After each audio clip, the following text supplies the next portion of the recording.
Good afternoon, ladies and gentlemen. My name is John Leonard. I'm chairman of the Milton Board of Appeals. We are having another hearing on the application at 16 Amer Road, Milton, Massachusetts. We've already closed the hearing, and we've had at least one and maybe two, I think, perhaps, meetings discussing a proposed decision on this application, and we're going to proceed with that this afternoon. With me is two board members, Brian Conley and Giselle Joffer, who have sat throughout the many hearings on this process, and I just want to thank them for their time, loyalty, and effort on this and many of the other 40 projects that we've had. And we have Judy Barrett with us, our consultant extraordinaire, and we have we discussed waiver issues last time, put a couple of other issues on the table, and we have a draft decision to discuss. So, Judy, what do you suggest is the best way to proceed here? Well, where Brian has gone through and caught some mistakes that I'm sitting here correcting as you speak, I wonder if it would make sense to just screen share it. Do you want me to do that? And we can just go through it. You know, you agree? Or Brian, do you want to screen share it? I mean, I don't really care. It's up to you, but you put some thought into this, so. We probably should screen share the version that you circulated to the whole group without my comments, and then I can just discuss them, and then you can add them as you know, John and Giselle agree or not, or we modify, if that makes sense. And I'm fine with that. Yeah, and I think just scroll through and we can stop where we have comments or questions. Okay. Does that make sense to you, Giselle? It does. I don't know if we want to go through sort of in order or whether it makes sense to go first to Brian's comments, but I'm happy with either. I think it's fine to go to Brian's comments because, I mean, do you agree? Do you agree? I think we just take it from the top. I am optimistic that we can get through this, Judy, before your 4:30 stop. Okay. I mean, look, this is just at a high level. It's like very well written. I think it's gotten the benefit of following other 40B projects that have come through town, right? And so it's you know, it's complete in a lot of ways, right? We've got some blanks to fill and whatnot, but yeah, you know, we've got a great starting point, and so I think maybe we can scroll pages if you want to share a screen, Judy, and then we can just stop where we have questions or comments, and then we can discuss as we go on various points. That might be an approach to take. I'm fine with that. Great, I am fine with that as well. Can you all see this? Yes. Okay. Yes, I can see it. Okay. Giselle, how about you? Do you have that clearly on your screen? 1 second. I do, thank you. Okay. So, you know, Brian's absolutely correct. The structure of this is very much similar to the structure of the previous decisions. Thank you, Crystal, for your help in trying to reconstruct the dates of the hearings, because there were several and a few were canceled, but I think we have this correct. So, you know, it's sort of when did they apply? There's sort of all the stuff that needs to be in here to sort of establish statutory compliance. So they applied on a certain date. You know, there was the issue about the 3 or more cases with 300 or more units that allowed the case to be delayed temporarily, but ultimately the board opened the hearing, continued it a number of times, sometimes at the applicant's request or suggestion, and then closed it on August 31st. And I wasn't sure if we were going to deliberate beyond today, but I have at least last week and today in here as the deliberation dates. I'm just going to keep moving on unless you tell me to stop. Well, can you stop for 1 second? Of course, absolutely. I want to start in paragraph number 1 and just ask, and at the end of that first paragraph, it's describing the project. Do we want to put in there, we have 16 units, we'll discuss the unit count, I assume at a later date or sometime as we get through this. Yeah. Say including or 25% of which will be affordable. That's addressed in a later section. Oh, I know it is. It is. Oh. But just okay, that's fine if you don't want to do it there. It's certainly later. Yeah, I actually have footnoted the 16-unit reference in a couple of places, and I don't know why I didn't do it here. I mean, my assumption is that you guys still have to make a decision whether you're comfortable with that number, but for purposes of getting this drafted, I just went ahead and put that number in. No, I understand that. I understand. Okay, so the question was whether you want to put in 25% of whatever the unit count is will be. So typically we do that in the conditions, John. There's a whole section on affordability. Okay, that's fine. Fine with me. I mean, I'm not Okay, insisting. sure. Where's the site, the zoning district it's in, where it's located, you know, who represented the board, who represented the applicant, who represented the abutters. And I tried in this case to kind of list out what I think are the main issues that the neighborhood had raised. If I missed something, I want to be corrected because I was trying very hard to get this right. Sorry for the outlining error there. I can fix that, but there are 2 A's and there really shouldn't be. But I went back to Attorney Corcoran's letters and their engineer and tried to kind of pull out what I thought were the key issues and listed them here because I think you're going to want to sort of recognize that those were the conditions you were asked to weigh in on. And I also thought it would be helpful to have that content there so that when you get to the section that talks about your peer review consultants and what they said, that there's a way to kind of tie back, why did the peer review consultants say certain things that they did? And part of that was, of course, their own identifying concerns, some of which match the neighborhoods.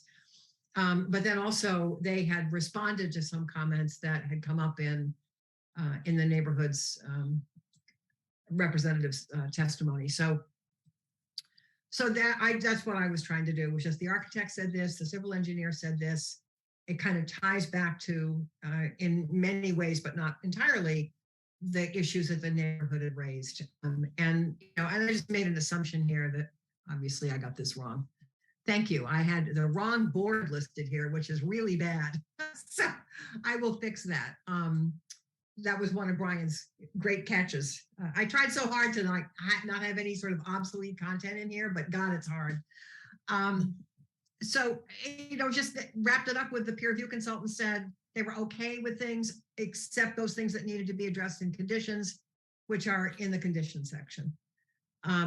Much of what follows this, the governing law, the jurisdictional findings, those pieces are pretty standard. What I did try to do in this case, however, was point out that, the town's in a different place today than it was when all of this started about 1.5 years ago, that a number of comprehensive permits have been granted.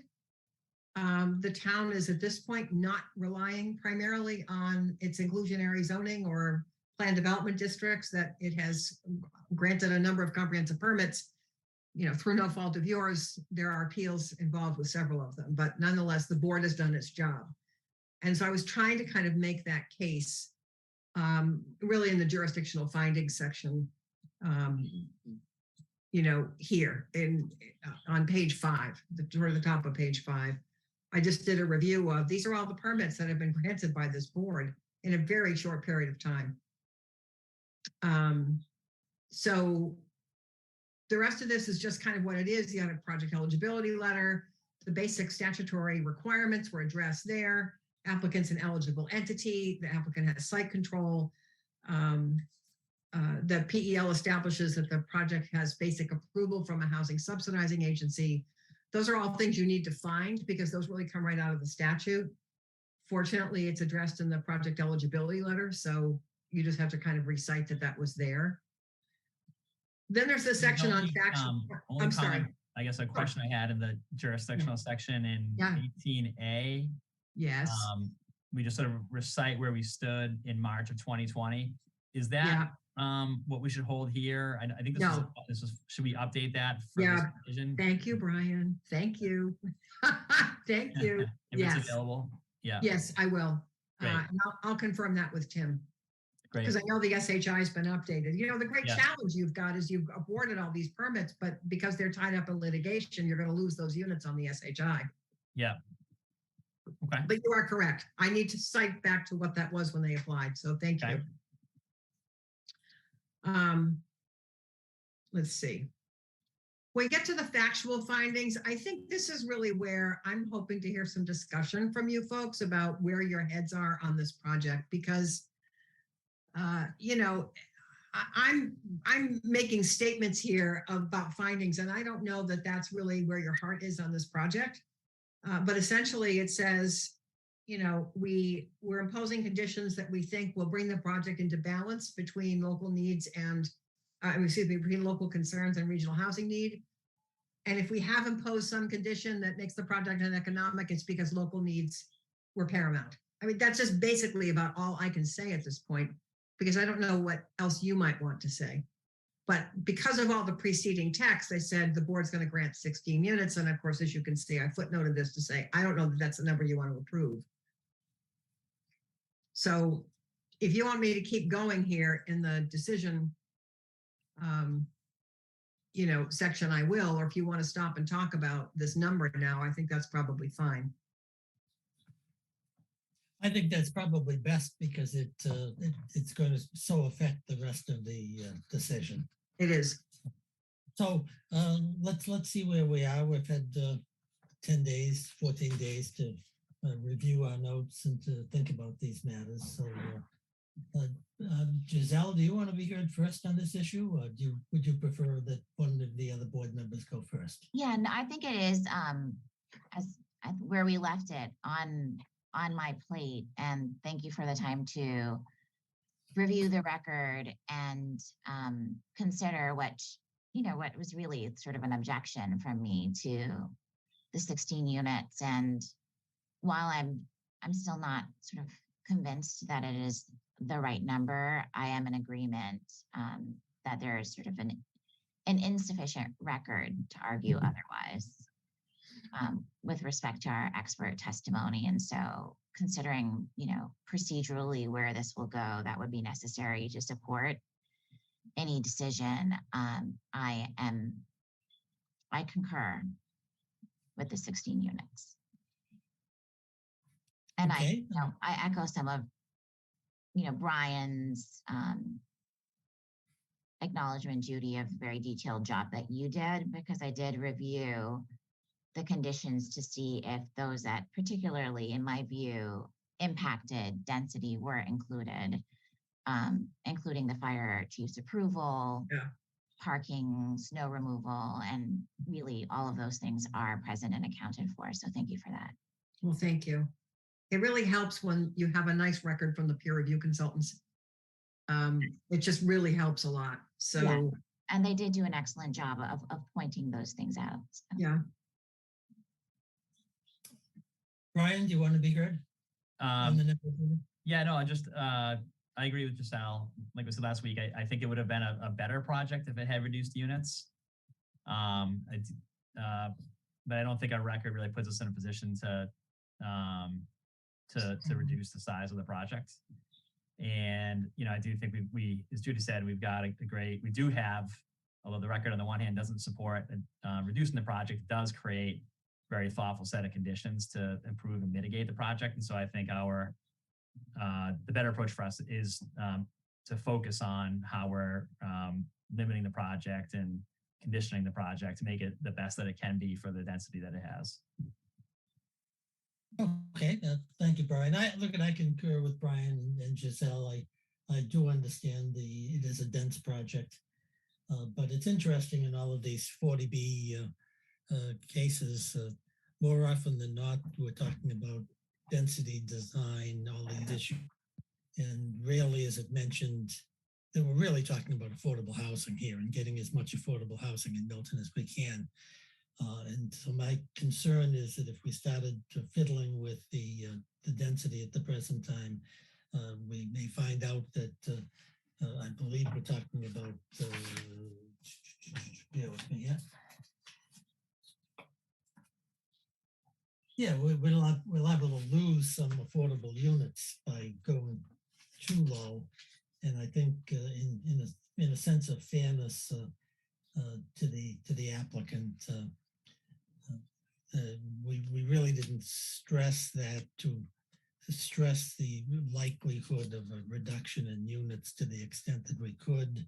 We don't know the effect on the feasibility of the project, the financial feasibility of the project. And I just think we opened so many doors by doing that. And we certainly don't gain a lot. And I think we discussed last time that all we're going to get is an appeal by the applicant, and HAC will decide this in 22 seconds. And I also think part of the decision-making process here is the cooperation of the applicant to our peer reviewers. And both Cliff and Sean Reardon did a wonderful job on this application. In my view, they made innumerable comments, and they received the consistent cooperation of the applicant, and the project has matured substantially. And I think under all of those circumstances, plus what Giselle and Brian said, I'm very comfortable with the 16 units. So end of my speech. But I want to thank everyone for their thoughtful analysis of this issue, because it's an important issue. So Judy, why don't you pick up the ball and we'll move on. Okay. So thank you. This whole general conditions section is really sort of the basic. The applicant's eligible, the applicant's going to form an LLC as required, limited dividend organization. The maximum number of units is 16, divided into 12 two-bedroom, 4 four-bedroom units. And pause here, Judy, it's 14 and 2, right? Oh, God. No problem. It's 2. Right. Yeah. Yeah. Wait a minute. Where are you? That would be 14. It's 14. It's 14 two-bedroom units for the 14 townhouses, right?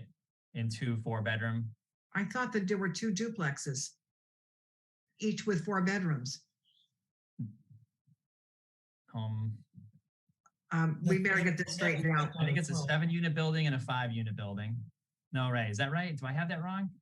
My recollection. 75. I think you're right then, huh?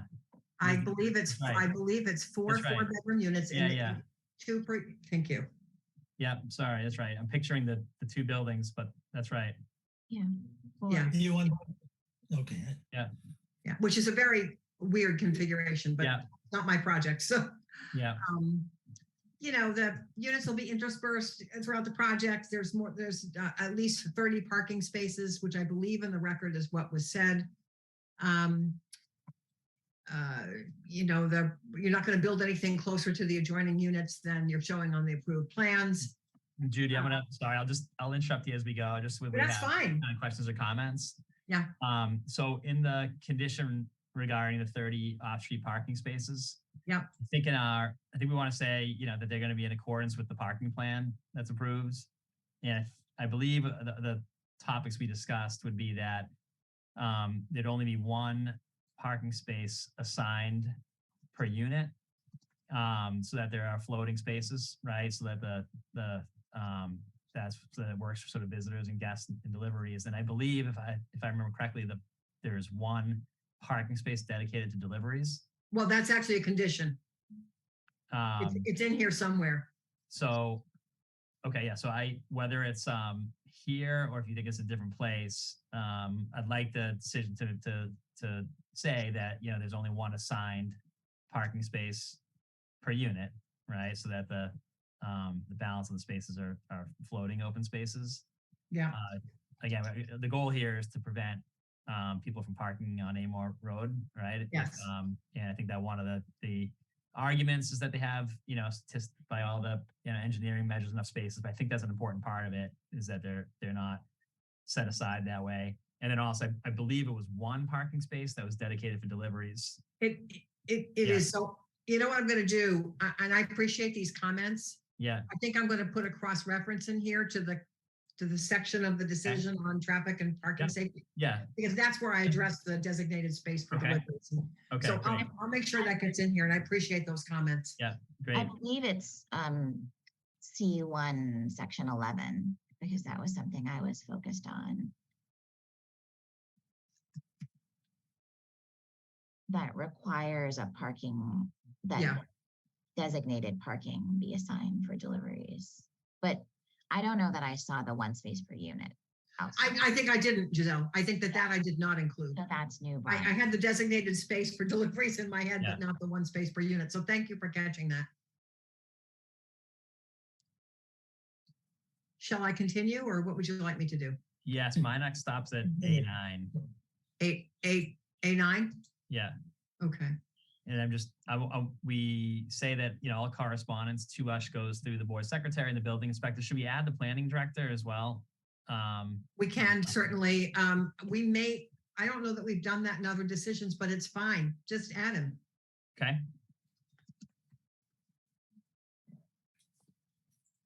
Pardon me, guys, I can't type today. It's been a very rough day. I'll be able to read by shorthand later. Okay. You're typing in front of a crowd, Judy. I'm not jealous. So It's brutal. I hate it. So shall I just keep going then? yeah, I don't have a question. My next question is not until B5, so you can keep narrating and scrolling. Giselle or John, do you have any comments on these general conditions in section A? I don't. I do not. Okay. I don't. The only thing that I'd remark, it just seems to me we're going to have to rent a library space or something. How, I understand this is a typical condition. It makes perfect sense. But with all of the applications that we have going, I don't know how anyone is going to be able to keep track of all of this stuff in a coherent manner. Well, I think that was Jeff's concern back when we were working on 582 Blue Hill Ave, that the risk was that the planning department and the building department were just going to get inundated all of a sudden with just a whole lot of stuff to have to juggle. I mean, Tim does not seem the slightest bit concerned about it, but you're not the first one to sort of bring that up. Maybe he should be copied and other people should be deleted. I can picture Crystal working till midnight trying to keep her documents in order. Yeah. Okay, that's it. But I'm not objecting to it. I just, it puts a terrible burden on the building commissioner's office and It does. other town people. Well, it does. And there's a section in here somewhere where I think it's C or D where there's a reference in there to the applicant having to provide some funding for additional, review services during construction or while the plan review work is going on. And I don't have a number to plug in there yet. I'm kind of waiting to hear back from Sean or Tim, but we need to make sure that if the building inspector needs help, that the applicant's going to provide some additional funding for the building inspector to be able to get help if he needs it. Well, that's right. I think they're overburdened now, and this is a small project. Can you imagine East Milton with 110 units, whatever it is, but the volume of materials that's going to generate? So yeah. Okay. So I'm in section B now, which is where the affordability requirements are laid out. So John, this is where the 25% shows up and affordable in perpetuity. There will be a regulatory agreement executed by the applicant and their subsidizing agency. They have to do affirmative fair housing marketing plan to make sure that the units are available on a non-discriminatory and equitable basis. They have to provide a report to the town on the rent certifications. You guys really are entitled to that to make sure that the project complies with the affordability requirements. Subsidizing agencies on the hook to monitor for the period that they're required, but there'll be a side agreement, which is Exhibit B, which has been in the other decisions as well, that when the subsidizing agency disappears, the applicant will provide funding to ensure that the restriction is monitored, the affordability restriction. Let's see. Judy, in B5. Yes.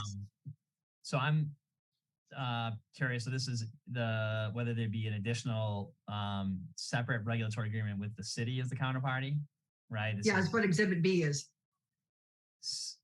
Or Exhibit C. So we will require that. That's not if we request it.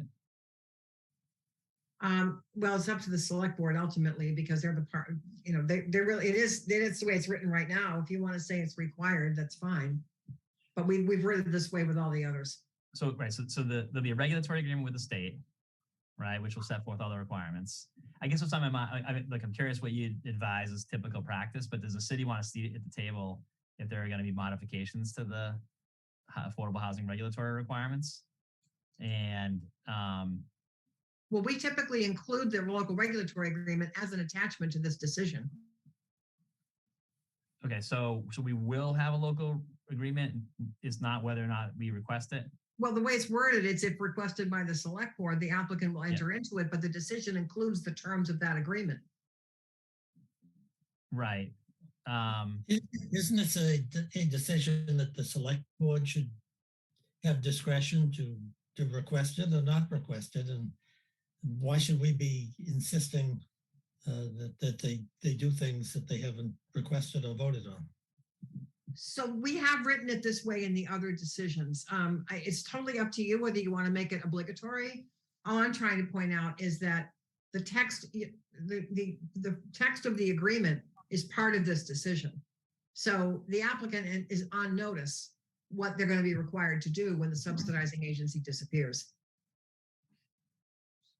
And then it's up to the select board to decide if they want to execute that agreement.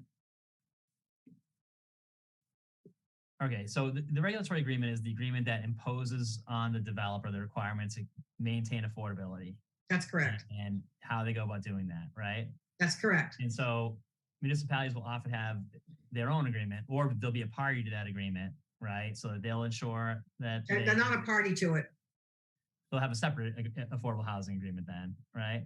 Not in, are you telling me not in 40B jurisdictions? Is that more? You will get eventually a copy of the regulatory agreement that you'll be asked to sign, which you may or may not do. But the point is that it's a regulatory agreement between the subsidizing agency and the applicant that lays out what the applicant has to do. That agreement expires at some point. So the local regulatory agreement is the piece that kicks in when the subsidizing agency's agreement with the applicant ends. You didn't see this on the ice house because it was a different kind of project. It's an ownership project. But we have had this in all the rental ones. Yeah, no, I get it. I think what's happening. So the city, this would, I guess you'd say this is giving the select board maybe taking John's point, we're deferring to the select board whether we want the city to also be contractually requiring this. Yes. But I suppose at a minimum, the affordability is locked in through the comprehensive permit. Any expiration of as long as you don't change the zoning. But the thing is, Brian, you need it needs to be monitored. It's sort of like a conservation restriction. If nobody's monitoring it, it's at risk. So you need the affordability requirements monitored. That's the point of the local regulatory agreement.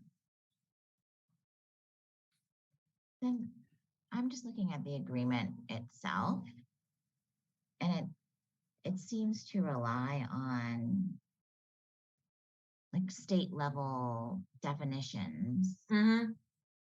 So is it, if those are, I get it. It's like, it's a safeguard, right? That's exactly what it is. It's a safeguard in case things change at the state level. It seems to me that it's a little bit circular because it loops back. Yep. To those very state requirements. Yep. But I appreciate what it's trying to do. Okay. And okay. Maybe the select board has a procedure where they sort of would vote within or decide within the 30 days whether they want this entered into. I don't know. But they don't, the select board doesn't or have 90 days, sorry. They can 90 days. It's a contract. So really the select board is the one that has to enter into it with the applicant.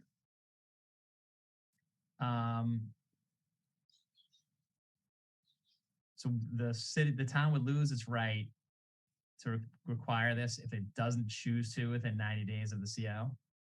I would assume so. Can we get rid of the 90-day requirement? No. You have to give people some reasonable period. No, this is a burden on a town. This says our rights expire. I understand that. I can't make that. You'd have to ask town council. I can't make that recommendation. There has to be some reasonable period within which the applicant will know whether the town wants to execute or act on that provision. Otherwise, it could come back years later. I mean, it just doesn't make any sense.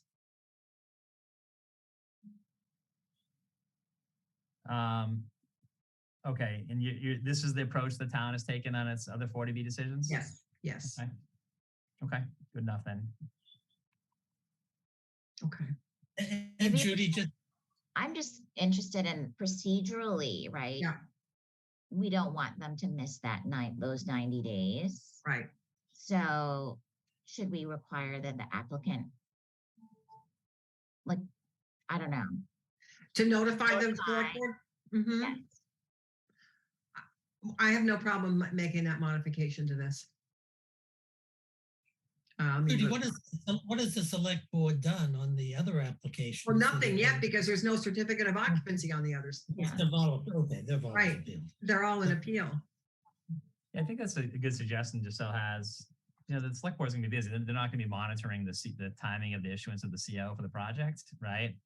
And so I think it should be, 90. If you're saying, Judy, the concern is the developer needs to know, then maybe it's 90 days after the developer sends them a notice, which they can't send till they get the CO, right? Okay. And at least it'll alert the leadership at the time that they have a decision to make. Okay. Yeah, I like it. I agree. That makes sense. Brian, since I know you're concerned about this, how about if you and I work on some language on this offline? Yeah, that's fine. If And you really, guys don't it mind. can just be as simple, Judy, as 90 days after notice instead of 90 days from CO, 90 days from after the developers notified us that they got the CO. Okay, That's all we're saying. Yeah. I see. All right. I understand. Okay, the affirmative fair housing marketing plan, which is a requirement. We've had this same paragraph in all the other decisions. And then we get to C, which is, it's a tiered system of when you hit certain points in your project, you have to do certain things. So C1 is before you put a shovel in the ground. C2 is before you get a building permit. C3 is before you get your first CO. And C4 is before the final when the final CO is being requested. That's basically how we've tiered these. So, they have to be able to show the building inspector, we're ready to go. So on C2, Yes. C1, 2, Judy, Yes. providing notice. It says also notice to abutters. And Yep. I'm mindful that some of the neighbors who participated in the process weren't necessarily abutters, but lived in, proximity. So can we say, I don't know if I can recall how they describe where they lived. I wonder if we could say abutters and all property owners within like within 4 properties or 4 lots, or, I think they were all within 3 or 4 lots, 3 or 4 houses of the property. What about all abutters who were required to get a notice of the hearing? I like That would be fine. I don't know if that might be onerous. That might be a bit, well, do you know how long that list was? Well, I don't know, but my only concern is I'm not sure the board wants to be trying to figure out. I could talk to Tim. Why don't I talk to Tim and see if there's a way to do this? I just would be concerned about wording this in a way that might inadvertently leave somebody out, I guess is my bigger concern. So if we're going to do a butter notice, it ought to be pretty clear. And maybe it's just the adjoining property owners or something. I mean, I think that's the intent, is that people who are directly affected by the construction get notified. Yeah, but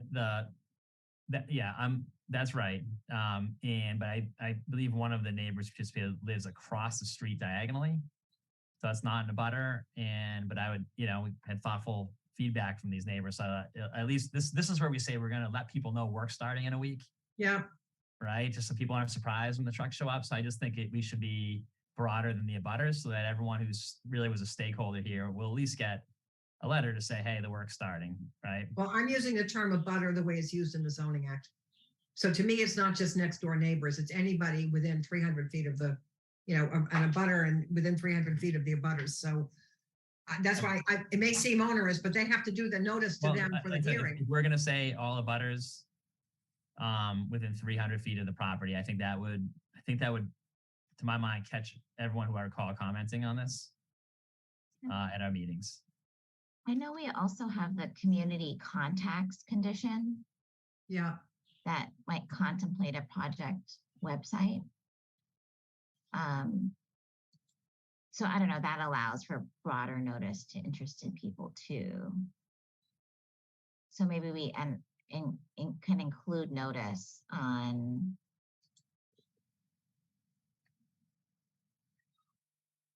what is this? I'm just looking. You know what I'm referring to, Judy?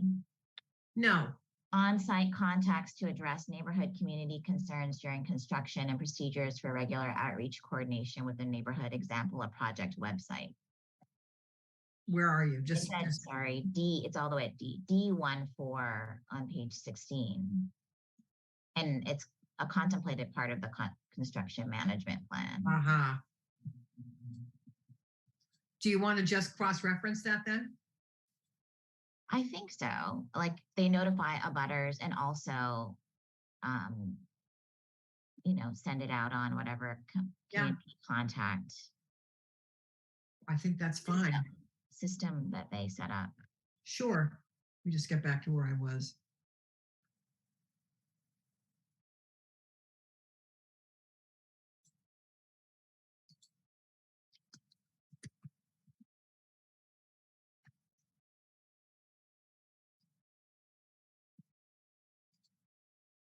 Okay.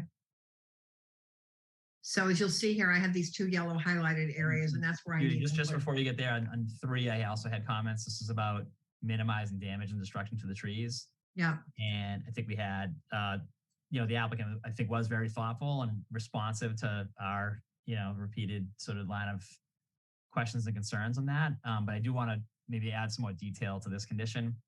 I think you don't have to get the wording perfect here, but the concepts are that we want to make sure it's clear that the tree preservation plans and the landscaping plans that are within the final plans, right, are consistent with what we reviewed, and I think they fall within the framework you have, which is that the building inspector signs off on them all.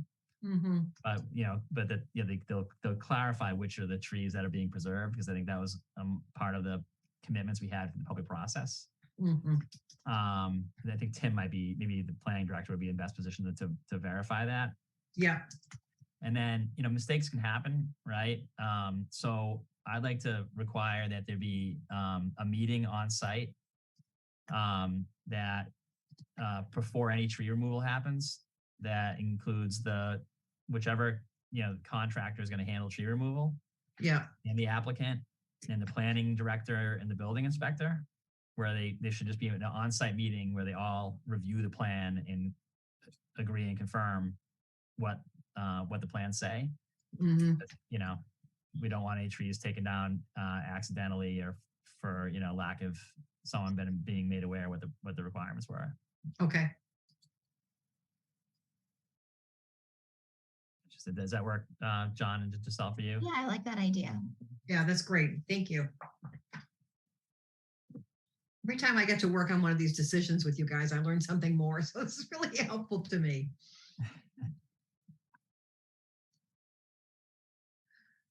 Shall I keep going then? Did you? So on number 5, I know you're waiting for feedback on what the dollar Yes. amount should be. Yeah. If site work isn't as planned, Yeah, this is our security. I yeah, think it should also be security if there are,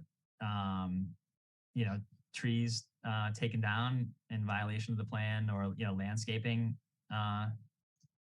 inconsistencies, right? If there's, we're really banking on the preservation of these things, and so I think it should not just be the erosion and whatnot, but also the plan, generally the site plans and landscaping plans. okay.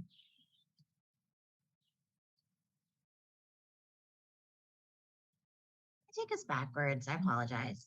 I had something on A13 and That's Okay. all right, Giselle. There's a lot here, so it's fine. Yes.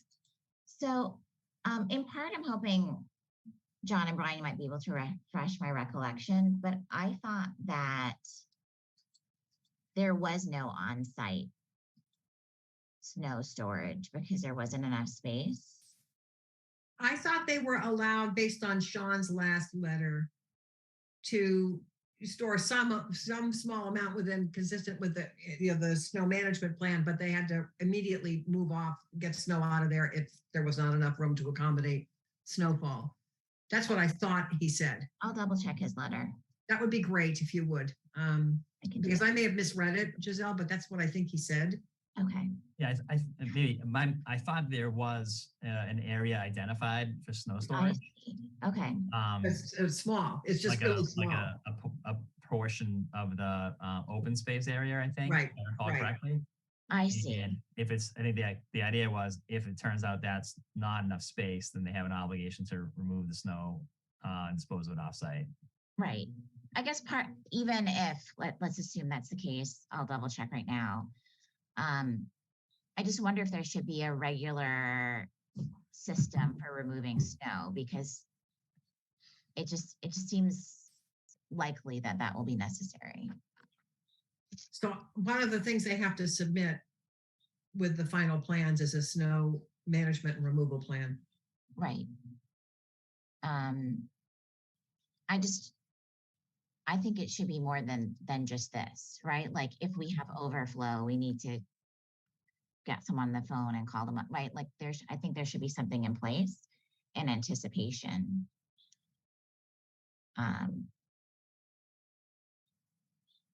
Or something that triggers it, right? I don't know. It shouldn't be on the residents. I mean, this is one of the challenges of the decision the developer made to Yes. give themselves no space, right? I Right. mean, they've created an unusual situation where we have to have, I think, some real attention on this. I think so. I mean, too. because I think like what's going to happen absent this is they're just going to plow 2 or 3 parking spaces full of snow. Yeah, it's a It concern. happens, right? Yeah, it does. So So Like if there's above a certain amount of snowfall, they yeah, should anticipate that they don't have enough space and have a plan in place for a removal. but are we Yeah. trying to define that in this decision?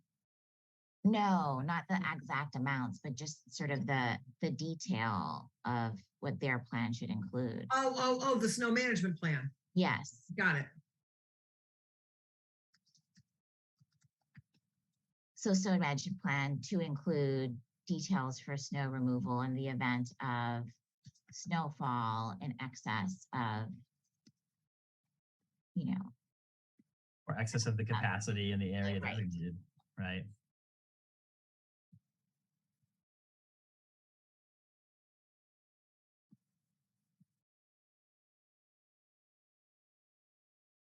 Okay, whoops. Figure out if I can spell. I can work on that language more. Giselle, I understand what you're saying. It's sort of like it leaves it a little bit open-ended if we don't set some kind of, make them set a standard over which they then are obligated to remove the snow. Okay, Thank you. no problem. Shall I go back to where we were, which was somewhere, I think, it was B. Well, moving into C, I guess. My next comment's C19. Okay, And it's just the CMP just should be subject to the review and approval of, I think the building inspector is probably best situated for that. So it's not just that they submit one, there should be an opportunity for it to be approved by the inspector.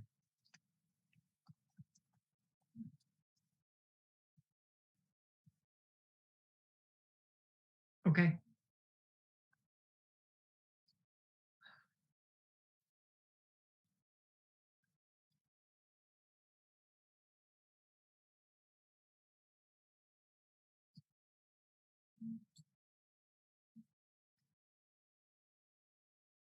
So if we can pause for a moment, I did find Sean's comment on emergency access snow management. And he says the site has comparatively narrow parking aisles, functional but limited space for emergency vehicle circulation, and very little space to store snow. So I think it contemplates some space. As such, the project will be expected to mobilize quickly and to remove snow immediately to maintain emergency access. Right.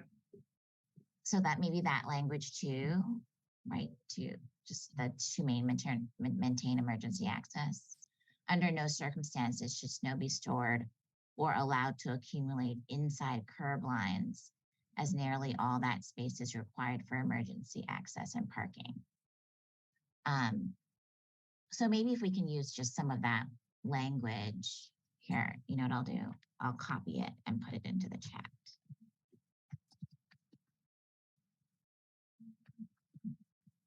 That's in the There is August, no chat. it's in the August, Yeah, it's in the August Right. 30th letter. third, okay, all right. All right, thank you. I think because we're in webinar mode. There's Yeah. Yeah, It's all right, and when I stop screen sharing, I'll be able to get it. sure. Thank you. No problem. Well, thank you. Shall I keep going then? Please. Yes, please. Well, I think C2?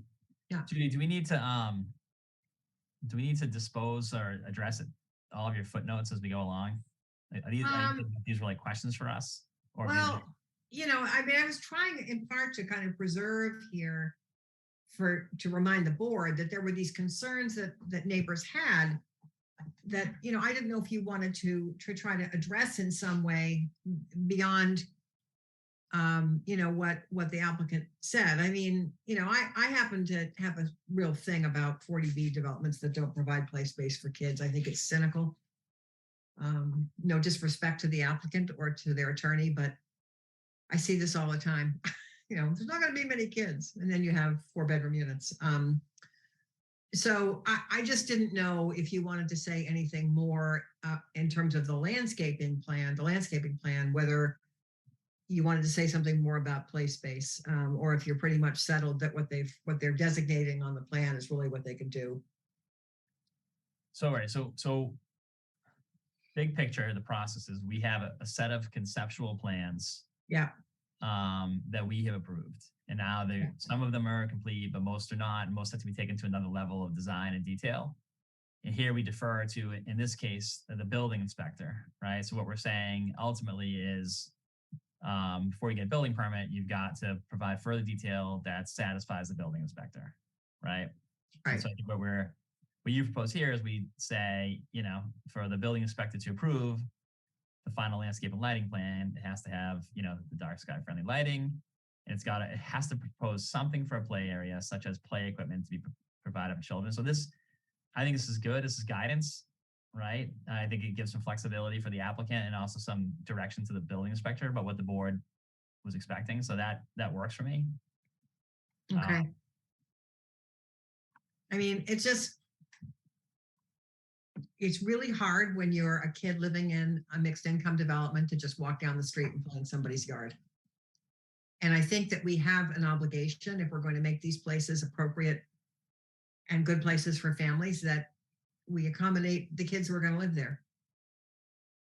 It is what it is.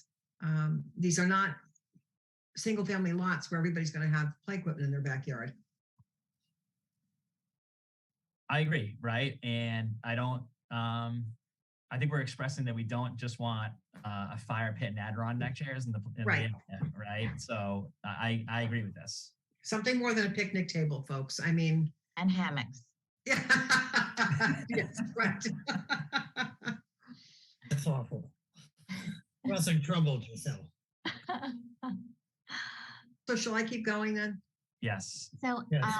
Oh, I'm sorry. Right actually on. on C, which is something Brian raised earlier about the spaces, I think what was discussed by the applicant was, oh, here are 2 spaces. These could be delivery, but let us see sort of what it looks like as we go along.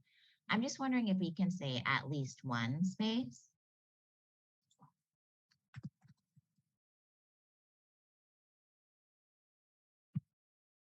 Yeah. Yeah, thanks. Okay. Okay.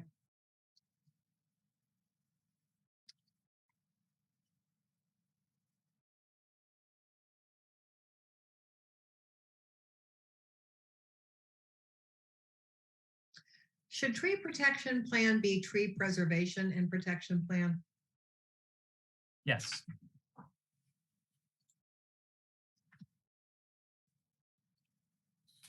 We also discussed a tree maintenance plan for like ongoing maintenance. I don't know if that goes here because it's not really construction.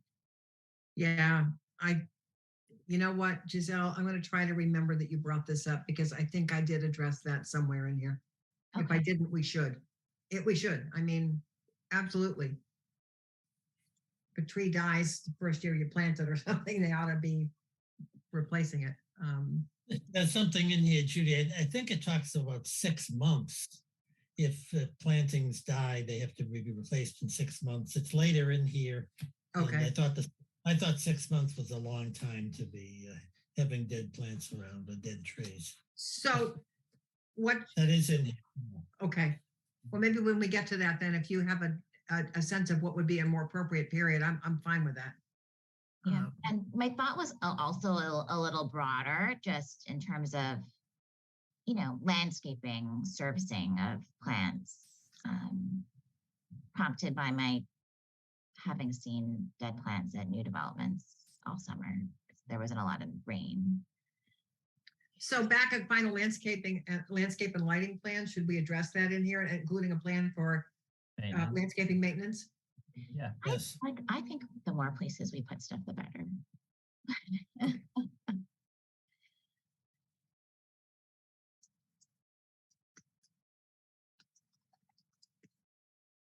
Okay. And then in clause M, Judy, so you flagged this as another comment, I think, from neighbors requesting geotechnical reports, listing Yeah. fill materials, methods of installation, compaction.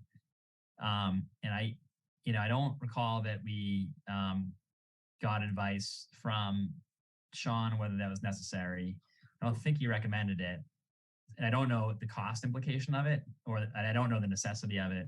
So I thought what a solution here would be, rather than to make it an absolute requirement, would be to simply say if necessary in the reasonable judgment of the building inspector.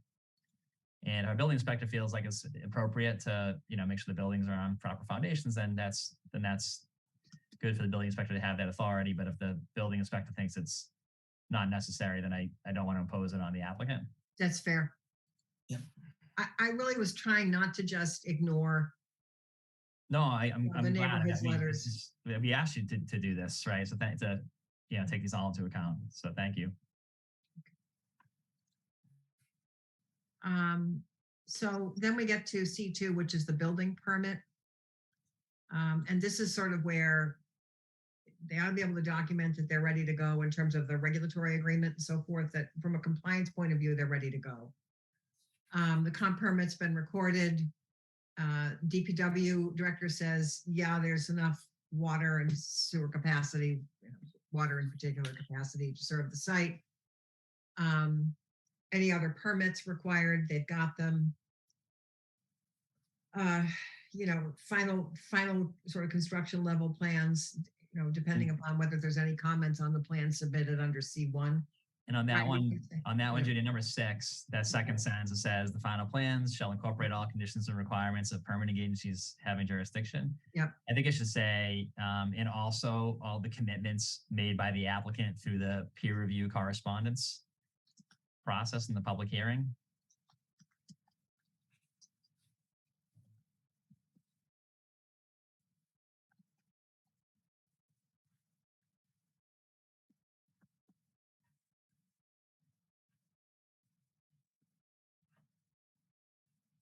Or something like that. Yeah, that's the idea.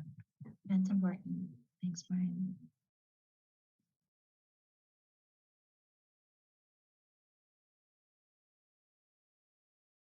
And on 10, submit to the Milton Fire Department a plan showing the location. Should this be for review and approval?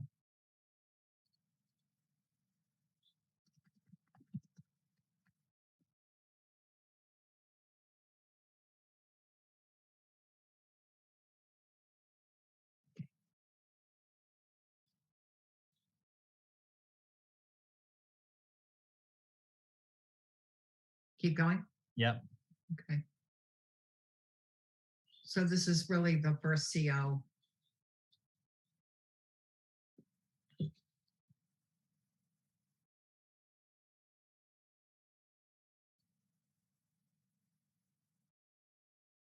Nothing else for me. Okay. No, Sorry, John, did you want to say something? no, I'm fine. Nope. Okay.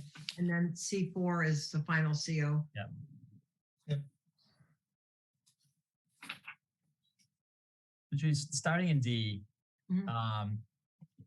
just check, do you, if you could just confirm with Sean and Cliff, right, that there's, nothing else that they feel would be omitted. I'm guessing the fact that you drafted this to catch that the peer review correspondence and their commitments are incorporated, right, in their plans. Yeah. So I think that does it, but just be great to have them look at this before it's finalized to make sure. I there's did not send it to them, Yeah. just so you know.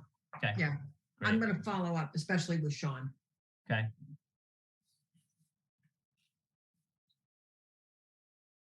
Great. Okay. I'm good until 10. Yeah. Pardon me, 10, the traffic and parking safety, this one? Yeah. So can we say that construction vehicles must park on site and not the public street? Yeah, I thought I had that somewhere in here, but I'll just make a note for now. Oh no, here it is. Parking of all equipment shall be on site during Yeah. construction. I see. Okay. Yeah. Yeah. I think that's I thought fine. that was good unless approved Yeah. by the Yeah. director. Yep.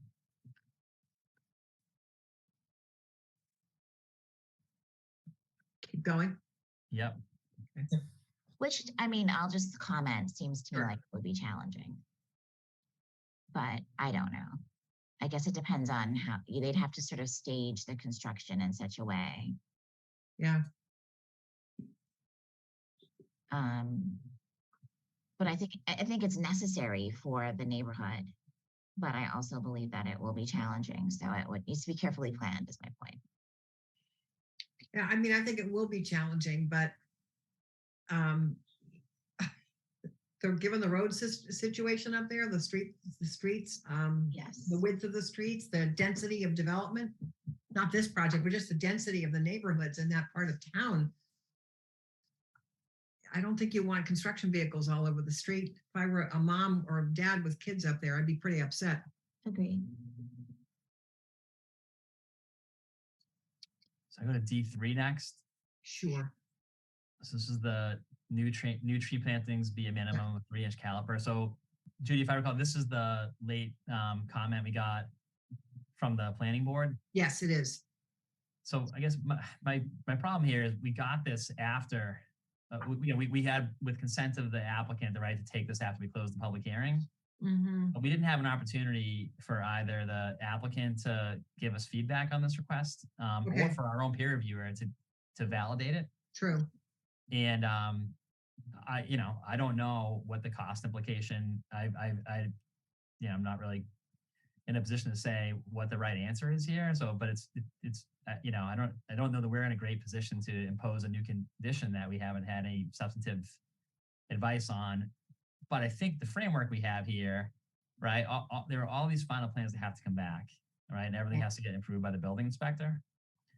And so I'd be curious to get John and Giselle's feedback here, but I guess my initial reaction is that sort of a rigid minimum requirement like this, it's tough for us to impose given where it came in the process, but we have deferred to the building inspector to sign off on the final versions of the plans. And that gives the building inspector some discretion to object to what may come forward there.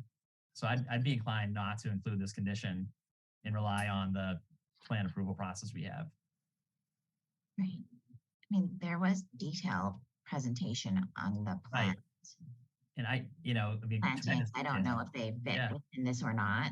I mean, my memory is that Verdant went through and it actually talked about caliber and heights and in great detail. And so we have a really thoughtful plan, but I don't know what's 3-inch and what's 15. And I could imagine a landscape architect explaining why it would be very appropriate for something to be 2 inches. I don't know, right? But I think the blunt instrument of the minimum might be better handled with the reference to the current plan and deference to the building inspector.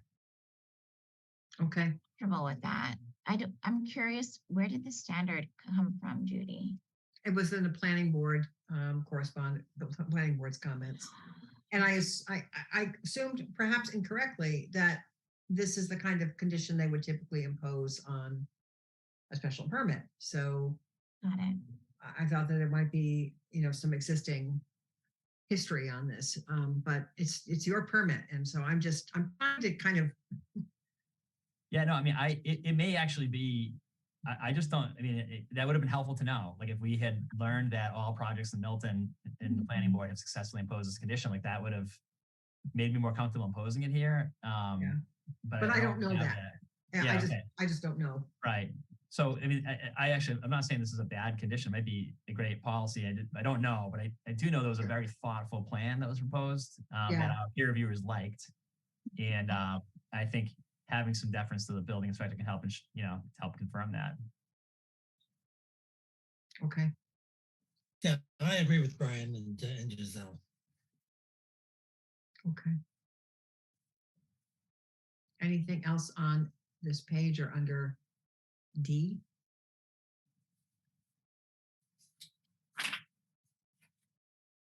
Do you want to pause on D12, the snow and ice removal, one more time, just to make sure we're consistent there with what we discussed above? Yeah, that's good.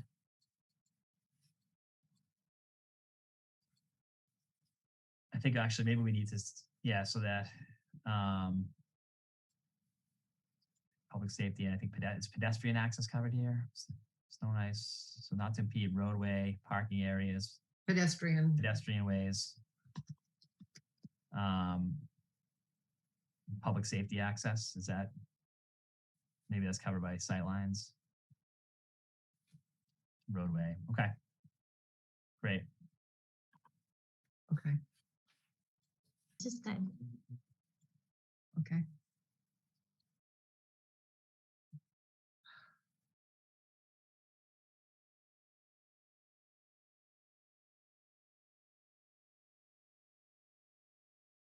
Is it, can I stop 1 second, Judy, in this E4 about the school bus waiting area? Yes. Should that, just as a matter of procedure and policy, is that something that should be approved by the Milton Public Schools, or? Well, in most of the by towns I work, building? I'm sorry, go ahead, John. No, I was just saying, or the building inspector, or some person who, such as the police department or something. I just don't know whether the Milton Public Schools wants to weigh in on this type of project. So usually they do, at least in the towns I've worked with and elsewhere, but what we could just say, subject to approval by the building inspector in consultation with appropriate school department and police department officials or something like that. I would not rule them out. No, I'm not trying to rule them out, but here they're making the decision, and I'm not sure we want to be that broad. They should be participating and making recommendations, and then whether it's the building inspector or the police chief or whomever makes the final call.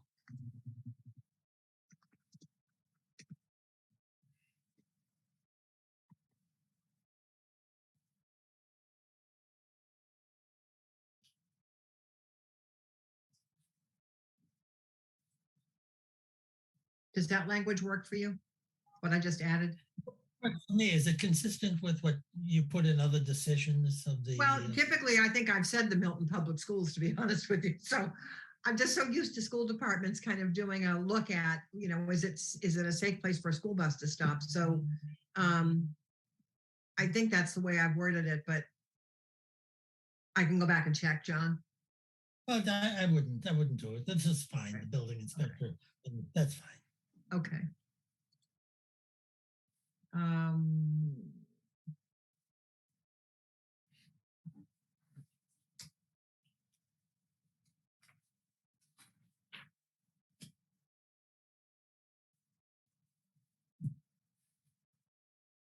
Anything in here jump off the page for you folks as potentially problematic? I'm good until I6. Wow. Giselle or John, did you have any comments on these G or The only Yeah, before well, I guess it's I6. That's the dead and diseased plantings in 6 months. Yeah. Okay. Oh, yeah, that's here we what I- go. This one. Yep. Yep. I guess my note here would be just to make sure that it's all consistent with the final landscaping plans, right? Whatever replacement they're doing. So back in I've already added language back in the landscaping plan to refer No, to right. I mean, maintenance dead or diseased plants will be replaced in accordance with the plans, in right? accordance with the approved. Basically the same things, right? Is what I suppose, unless otherwise approved by the inspector, maybe something isn't meant for here, and they can get that waived.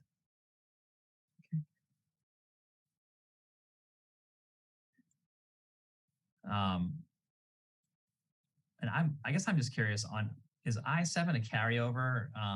Is this meant for buildings that have like common hallways and common areas? Giselle was the one who brought this up for, what was it, 582 Blue Hill Ave? Do you remember this, Giselle, when you yes. brought up smoking? I do remember. So I kept it in here because I thought you probably would want to keep it.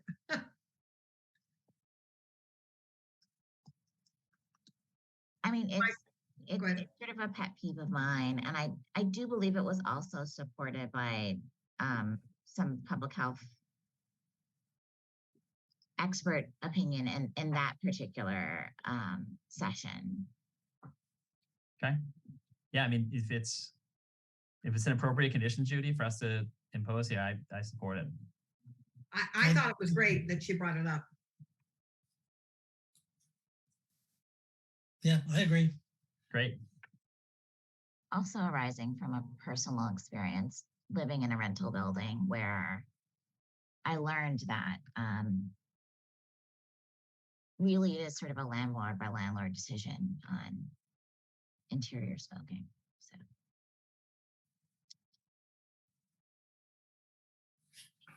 Did we just get through all that? So Tim has provided the list of approved plans for Exhibit A. I just could not get to putting it in here today. I literally was in meetings all day, but I have it. Can I stop you, Judy? I'm sure you made the change on the signature page. What do I need to change? Oh, the date. Mr. Connolly's name is misspelled, unless I'm making a Did I? mistake. How do I? Brian, just help me out. 2 O's. Oh, Yeah, no problem. Connolly. Perfect. And then the date up top. yeah.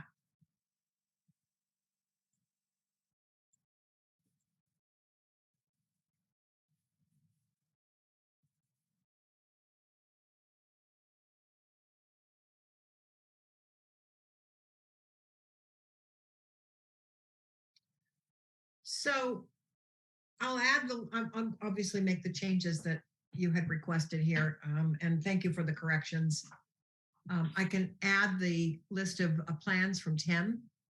And then I think it's just the waiver section, which I think you pretty much approved these last time. We deferred at least one pending, right? I know we deferred signage. I can't Signage. remember if we deferred another one or if it was only signage.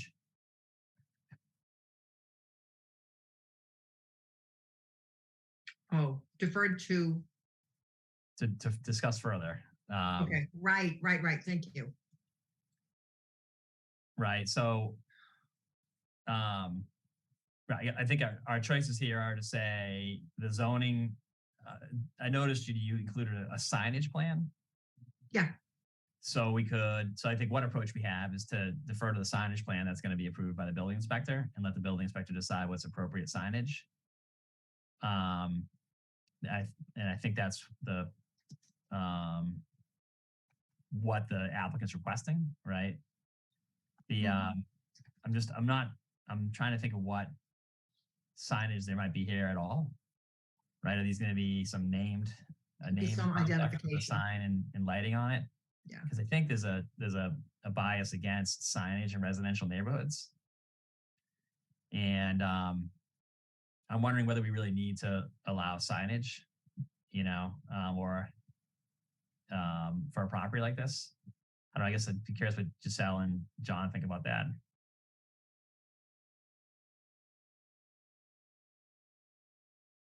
Well, you've got 16 units. I don't know. I would think there'd have to be some type of signage.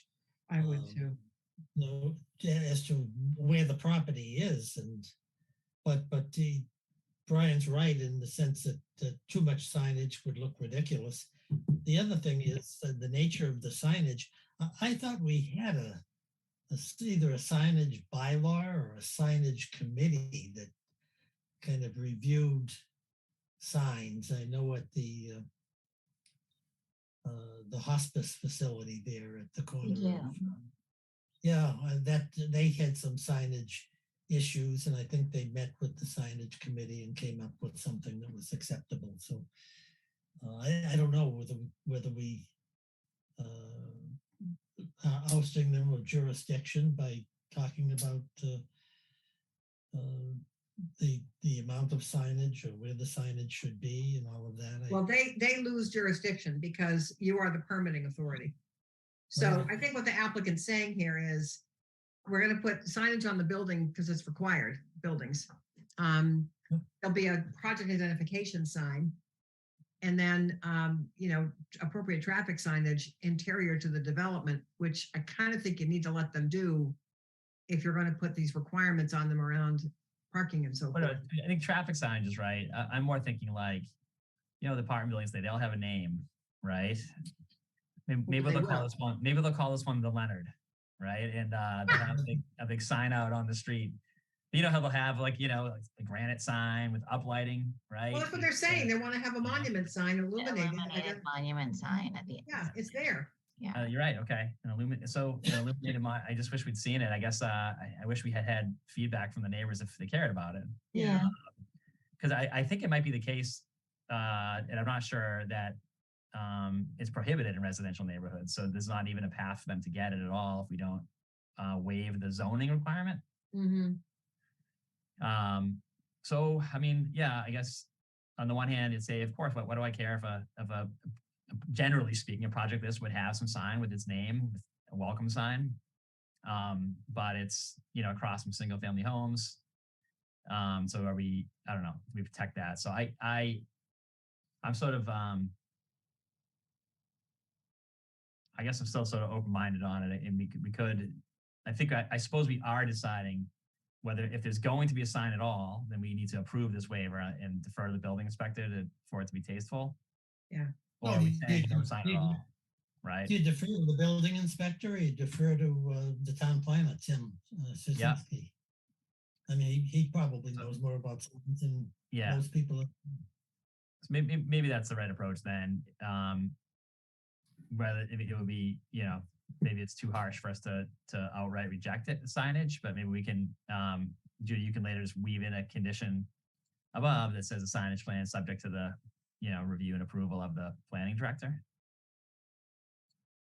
And I mean, not that we know any more than Tim or the building inspector, but we could say approval with respect to size, appropriateness to the neighborhood, level of lighting.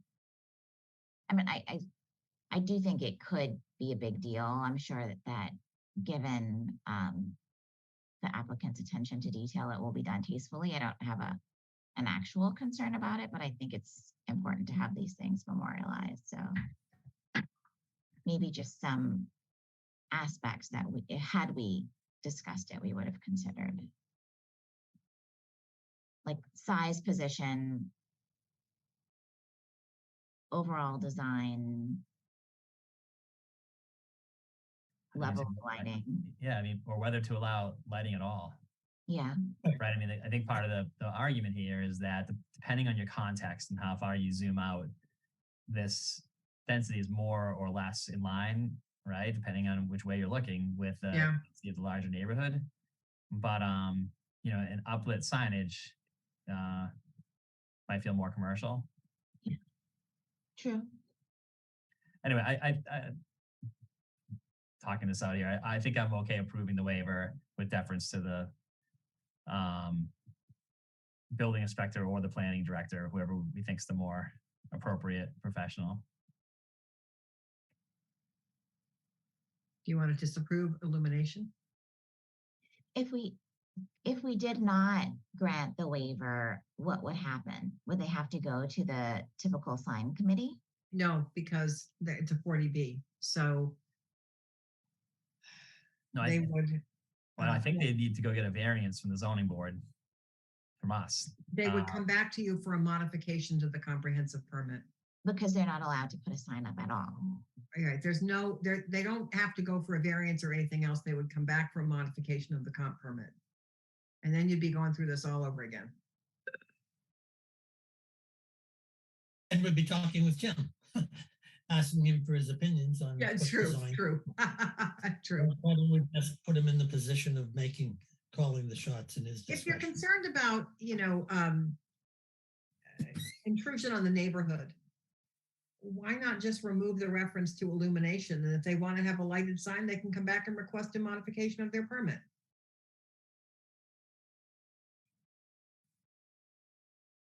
That sounds right to me. I'm fine with that. I think that's a good suggestion. Okay, I'm on board.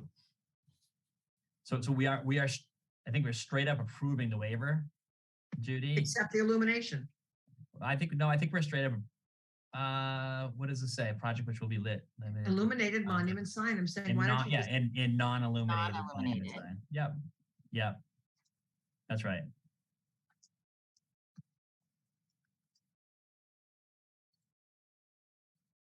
And I mean, back to the density, like where exactly? But I'm sure Tim will. So the planning director, we think, is who would review this one. Is that John? I think I heard you say, and Giselle. That's my thought. Yeah, okay. I'm fine either way. Yep. You want to say approved by the planning director? Is that what you want to say?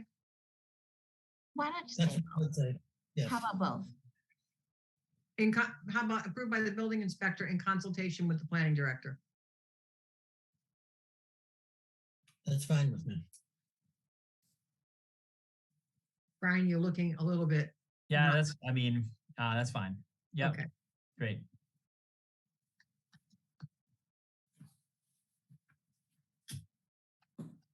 Or should it be the other way around? Well, the building inspector is the one who ultimately grants the permit. So I think you really do have to leave it in his hands, but But who has the expertise more so? I don't but know. I think, aren't we building that into the way we're wording this? If you want, I can consult with Tim and I can get back to you when I send you the final draft, what I hope is the final draft of this. I can check with Tim if you want. See what he recommends. Yeah, that's a good suggestion. Thank Fine. you. That's fine.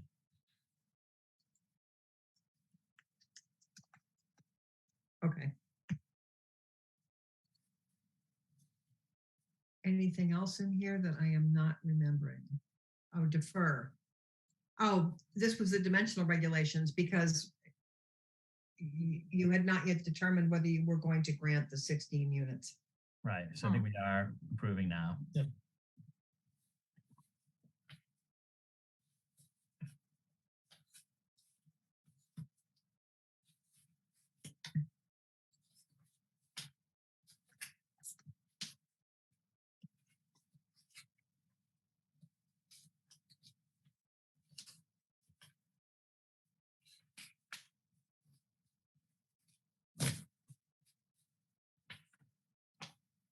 I think that's it. Unless I'm missing something. Yeah, wasn't there the fee, the application fees point? Oh, I thought we said we weren't going to approve that. Okay. So yeah, so just declined, or is that what we're saying? Yeah. I thought what we said was the technical filing requirements.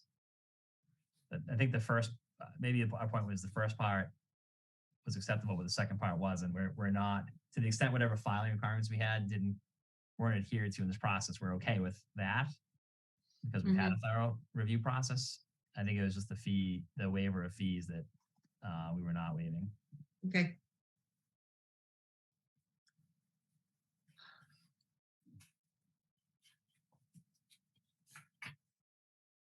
Okay. Did you know what types of fees these were and how much they were? What Oh, God, I don't. are these like nominal filing type fees, or are these meaningful? I think it was sort of on a matter of principle. We were saying, hey, the fees are the fees, but is this some Yeah, larger most boards I work with do not waive the fees, Okay. except for nonprofit developments with, Yep. 100% affordable units or something like that. But Okay. Great. I mean, I'd be happy to ask Tim what the fee schedule is. I don't know it off the top of my head, but Okay.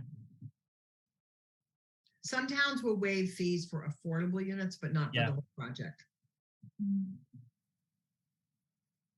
Well, I'd agree to waive fees for the affordable units. Yeah, I would too. I think they should pay all of these. Personally. Can I get a vote? But not so much that I'm going to lose sleep over it. Well, look, maybe let's just pause. I don't know what the fees are, so maybe Judy, you could tell us. I think it's what we discussed last time. I'm not sure what we're being asked to waive. So I guess not knowing what the fees are, I'm not comfortable waiving them. Okay. Maybe you could let us know what and if whether the town has any other recommendation for us on this, and Sure. If we have any precedent on this point with the other 40B projects, we should probably take a consistent position here with. I don't think we've waived them. I don't remember. No. Well, then, yeah. I mean, I if we haven't waived them in prior comprehensive permits, then I don't think we should waive it here. I'm pretty sure we did not. Okay. I'm on board with that. Okay. I agree. Then I think that settles it. Okay. So I will make edits to this as you requested. I have a few things I need to check with Tim. I may be able to speak with him tomorrow. I mean, I can email him tonight with a set of questions. It might be easier for me for him to do it that way. And I'll share this with him. So we may be able to wrap this up pretty fast and get you back a revised draft at the beginning of the week. Or as soon as I can get answers to the fee question. And Mr. Chair, can you remind me when our time runs? Yeah, it was because I was trying to remember too. I don't remember. Is Crystal on? It's 40 days, right? It's 40 days 40 from days.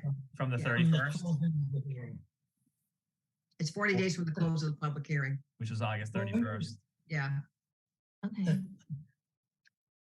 Well, I mean, like, it seems to me, I mean, we've just basically finished our substantive deliberation, right? And so you've got some housekeeping to do, Judy, and a couple of dollar amounts to populate. But I don't think we have probably 15, 20 more minutes of more discussion after we get your next draft, right? Okay. So am I right that the next step is you'll send us a revised draft, which we can review, and then we need to just convene one more time to I think so. discuss whether it's an acceptable form or any other changes, and then vote on it. Yep. Yes. So, I mean, maybe finding a time for a 1 hour meeting, although I don't think we'll even need a full hour to finish. I don't know, Mr. Chair, Giselle, do you have any, does that sound right to you? Sounds, yes, I agree with you. I think it'll be a very, very brief meeting. So I think October 10th is our deadline. I think you're right, Giselle. I just didn't try Yeah, to put my calendar. that's what I just counted to, is the 10th. Okay. So I agree that we're far along and should have be able to resolve this quickly at the next Okay. gathering. All right. So what's convenient for the next hearing date? Oh, God. Sorry. What's good for you, Judy? You get the work product here. Schedule is so bad right now. It may be that Tim will need to cover with you that last meeting. I'm just telling because I have night meetings forever right now. Well, Pardon me? Yeah, I'll just look, since we have have just one more, and I suspect it's a 30 to 60-minute meeting. Yeah. I'd be open to doing it during the day again, Okay. just to get, because we have a deadline to meet. Yeah. You know, if there's not that we can make this a regular practice, but I know we've got deadlines, so I could make that work if that helps us finish. Works for me. How does next Thursday afternoon look to you guys?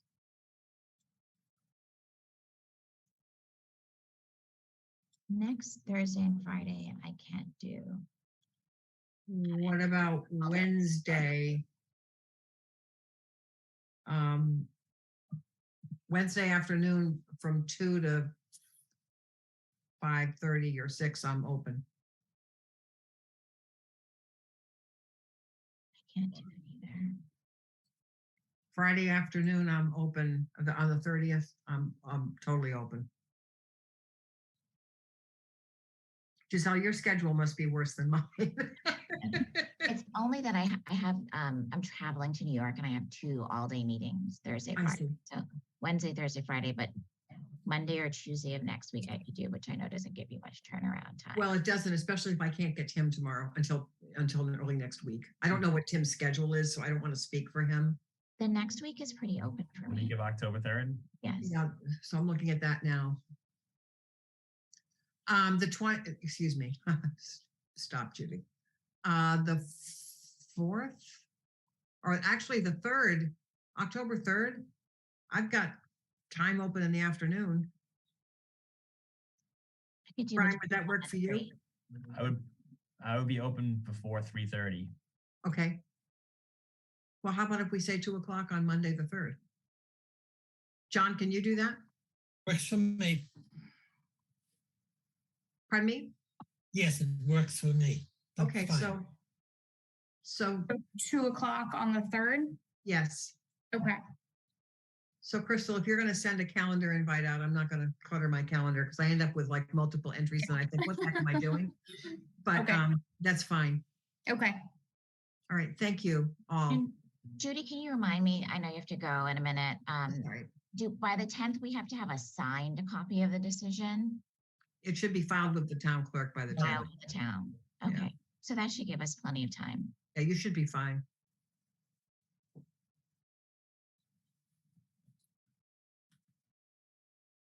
Thank you. I appreciate your help. Really, this is great. Much appreciated.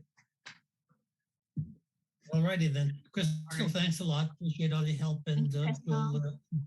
adjourn this hearing to October 3rd at 2 p.m. in the afternoon, hopefully for less than an hour. All right. Okay. Thank you so much. Hey, See you thank then. you all. Yeah, see ya. Bye. Okay, guys. Bye-bye. Thank Thank you. Bye.